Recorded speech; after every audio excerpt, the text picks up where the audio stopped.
السلام عليكم ورحمة الله وبركاته. أكم جرتان أمتوتا في كبجمتوتا في جالتمتوتا channelii Amish Tube har'a qophii channelii wayii takka qabadee isiniif dhiyaadheera. Okay, gamanumaan isin dabarsuudhaan haaleetiin salaamtaa isin gaafadha. Assalaamu alaikum warahmatullahi wabarakatuh jecha akkam jirtan hordoftootaa fi kabajamtoota channelii Amish Tube. Channelii Amish Tube yeroo gabaabaa keessatti channelii kana qabatee kan isin dhiyaachaa jiru dha. Wanti isin nuun gargaartan subscribe, like, share bichaadhaani malee waan biraatti takkaan isinirraa hin barbaannu.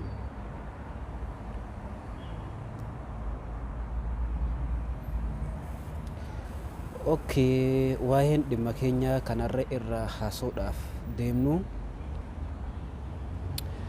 waa'ee muummicha ministeera Abiy Ahimad. Muummichi ministeera Abiy Ahimad eega aangoo qabatee gara waggaa ja'affaatti motorofaa akkana ta'uu mala garuu bakka kanatti yoon dogonkorallee dhiifamunaaf godhaadha.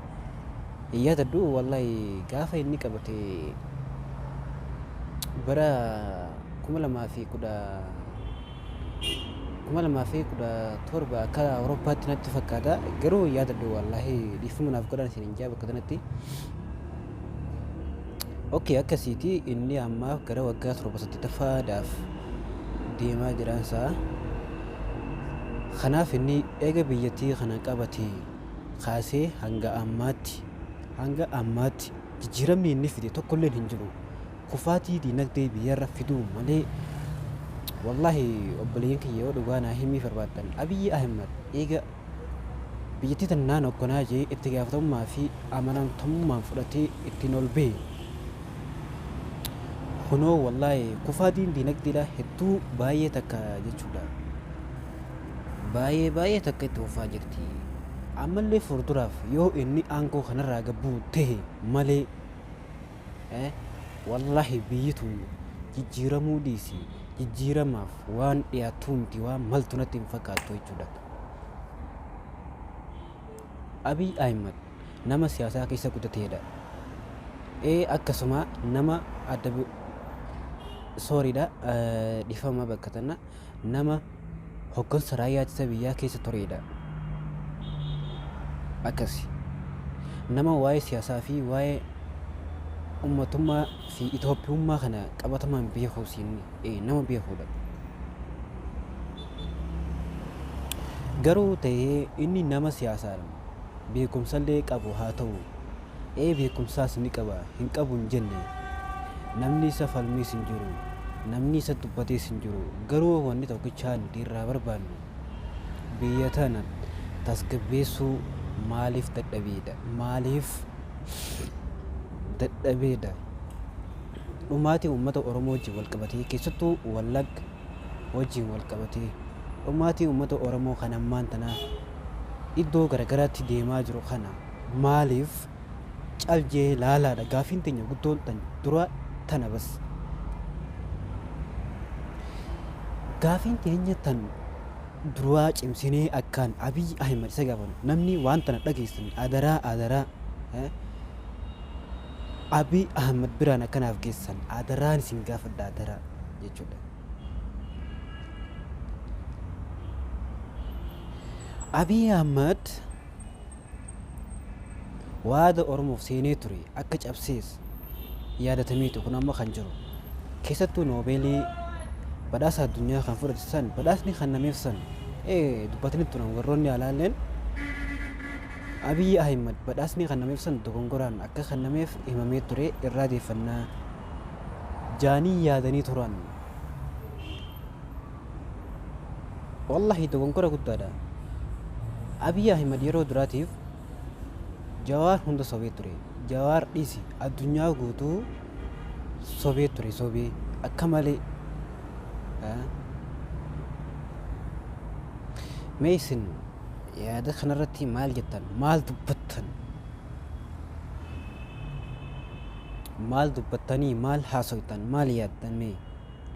Ani akka nama tokkootti akka Oromummaatti wanti natti mul'atu keessattuu dhumaatii uummata keenya kan Wallaggaa wajjin wal qabatee kan Oromiyaa garagaraa keessa ta'aa jiru Oromiyootaa fi naannoota adda addaa keessa ta'aa jiru dha.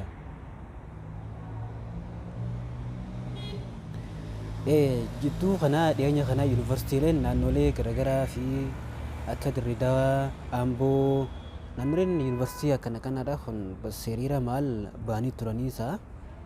Kana irratti illee inni yaadni inni laate tokko hin jiru kana fudhatamallee hin qabsiisne natti fakkaata. Garuu poolisiin naannoo federaalaa tan Finfinneedhaa waan hedduutu akka na gammachiiste. Barattoota yuunivarsiitiidhaan kan hiriira ba'an mirga keessan gaafachuudhaaf mirga qabdan okkora biraa qofa hin uuminaadhaa isin deeggarraa jettee dubbattee turte. Bakka sanitti baay'ee na dinqisiiste. Hedduutu akka nu dinqisiiste jechuudha. Yaa ani akka namummaatti akka nama tokkootti ani wallaalaadhaas nama hin baranneedhaas nama beekumsaan barumsaan illee fagoo hin deemneedhaas kana amma wanni na hasaa jiru kun akka namummaa tokkootti waan na dhagahameedha. Kanaan bakka badhee isiniif dhufe yaa ho'itillee qophaa'ee isin hin dhufne jechuudha. Amma waanuma naannoo Wallaggaa fi naannoo Oromiyaa keenya Oromoota keenyaa fi okkora adda addaa irratti uumanii dhumaatiin raga geeffamaa jirtu kanarraa hin dubbadhee jechuudha. Ammallee dubbachuuf teenya fuulduraafillee waan dubbachuun keenya yookiin haasawuun keenya waan hafuu miti itti fufa jechuudha. Itti fufa keessattuu Shimallis Abdiisaadhaa waan dubbatee ture yaadattanii lammiileen Itoophiyaadhaa Shimallis Abdiisaatiin wanni jechuu qabdan maqaan Arabaatii fi maqaan Yahudiidhaa biyya nu harkaa fudhachaa jiraasii saamaa jiraasii ija ta'uu hin qabu. Kun waan ta'uu hin qabne waan fudhatamuu ittillee hin yaadne miti. Maqaan Ahmad Umar maqaan akkana kun maqaa Arabootaati maqaa Oromoos miti jee ture garuu nuti maqaa Muhammad Ahmad Umar Khadijaa maqaa akkana kana itti fufna guddisnee akka baafannu dha malee Shimallis Abdiisaa waan isa naqees hin qabu wanni isaan geesse tokkoonsaa hin jirtu. Wanni isaan deeggaru namni isa deeggarullee hin jiru. Yaada isaa kana ni kuffisa malee deeggaruuf namni itti dhiyaatu tokko nama hin jirudha jechuudha. Eenuma hin jirudha. Eenuma abbaan fedhee ta'uu maqaan Oromummaadha. Amma maqaan Shimallis Abdiisaa maqaa Oromooti. Maqaa nafxanyaati.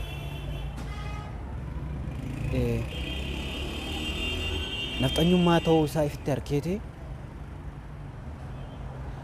Maqaan akkanaa kun biyyaas guutee jira. Biyyaas nu harkaa fudhachaa jira jee haasee.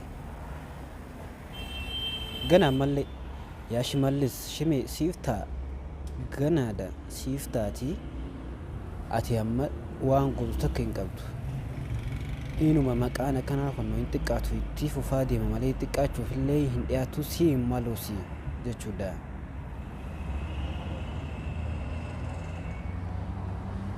Warreen biyya saamaa jirtan warreen biyya fudhachaa jirtan jee dubbatee ture.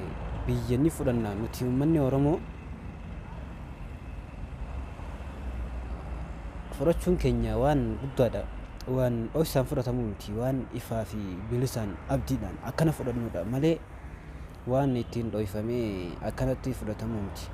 Osoo Shimallis Abiy fi warreen nafxanyoonni ta'an hundi isaaniitu warreen akkana kun osuma dhageessanii hundi keessanuu fudhachuun keenya qophiidha waan dhoksifamuu miti kun jechuudha. Akkasii Shimallis Abdiisaa akka yaadee turetti maqaa kana naan balleessaadha. Maqaan kun hin balleeffamu abadan hin balleeffamu. Guddachaa deemu malee hin balleeffamu. Guddachaa jechuudha.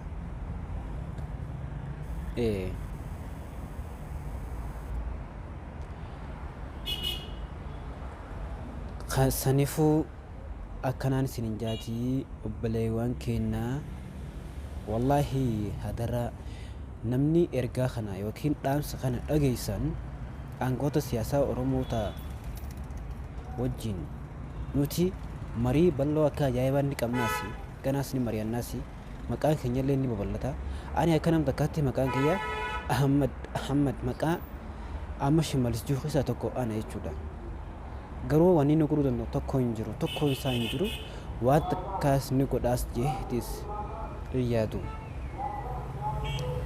ammallee inshallah ilma kiyyallee Muhammadin baafadha Muhammad Umar intalatiyya Khadija kana Shimallis waan naqur sin qabu takka waan raatibatu sin qabu takka amma gama Abiy Ahmed tasdeebina Abiy Ahmed maal rajira maal jiraada wani inarra jiru maali wani itti jiru hoo maali Abiy Ahmed waan takka irra sin jiru waan takkatti sin jiru خلاص wanni inni silaa irra jiru akkamittiin ilmaan Oromoo fi uummata Oromoo dhabamsiisaadha jee osoo yaadu ammaas takka shaniin balleessa jee yaadii ture abaaboo adda bilisummaa Oromoo waraanni bilisummaa Oromoo hin balleeffamu balleeffamuufillee hin taa'u ani amma akkanam takkaatti waraana adda bilisummaa Oromoo keessaa isa tokkodha tokko jechuudha Abiy yoo dandii Wallagga nageenya godhee hanutti argisiisu aangummaa isaatiin itti gaafatamummaa isaatiin xaqalaa ministeerummaa isaatiin dhumaatii uummata Oromoo kana xiqqeessee hanutti agarsiisu yoo pirezidaantii ta'ee jiraate xiqqeessee hanutti argisiisu malee waan biraa takkaasuu hin danda'u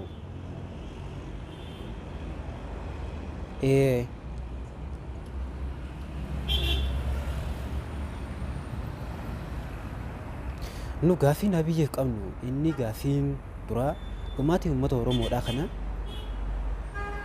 osoo daqiiqaa takkaami saakandii takka osoo hin fudhannetti dhaabuu akka danda'u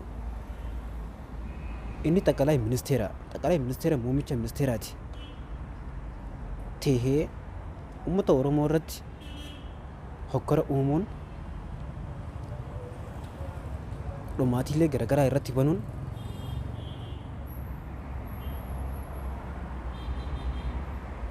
kun kuffina biyyaati malee waan biyyattiidhaaf xiqqeessu takka nutillee hin fakkaatus waan dhiyaatus miti jechuudha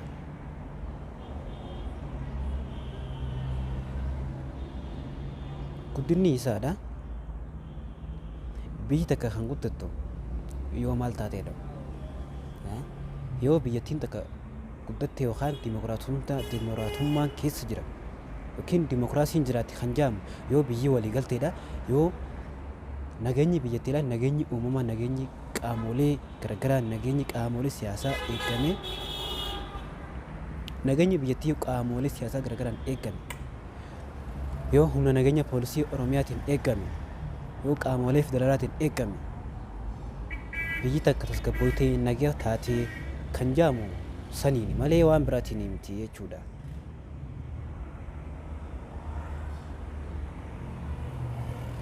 biyyi takka dimokiraasummaa argachuun dura wanni isiin godhuu qabdu siyaasaadha siyaasaan fayyadamuudha sammuu isii siyaasaan yoo fayyadame amma namni akka biyya kun gara fuulduraattillee dhaloota dhufuttillee bu'aa akka hin qabne waan nu agarsiisudha malee kuni waan biraatii miti dhumaatiin lammiileedhaaf kun karaa saaqa malee waan karaa cufu miti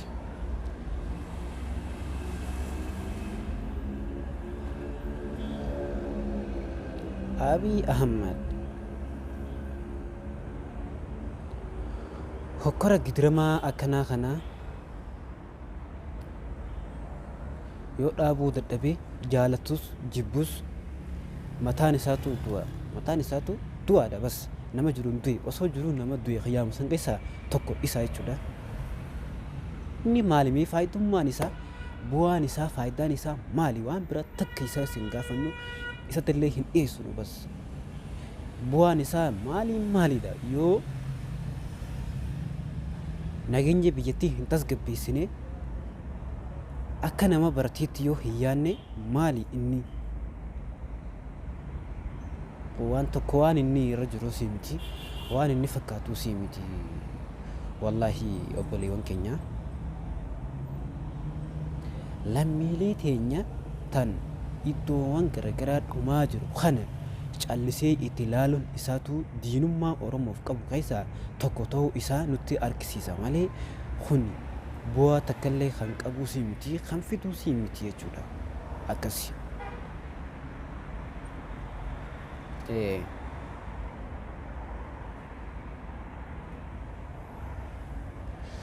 yaa abiyyi waan ati biyyaaf galtee turte kan yeroo jalqabaatiif gara xaqalaa ministeerummaa yookiin pirezidaantummaatti ol dhufte kanuma jechuun hedduu takka baay'ee nama gaddisiisa baay'ee ana akka mataa kiyyaatti amma gadda guddaa natti dhaga'ama.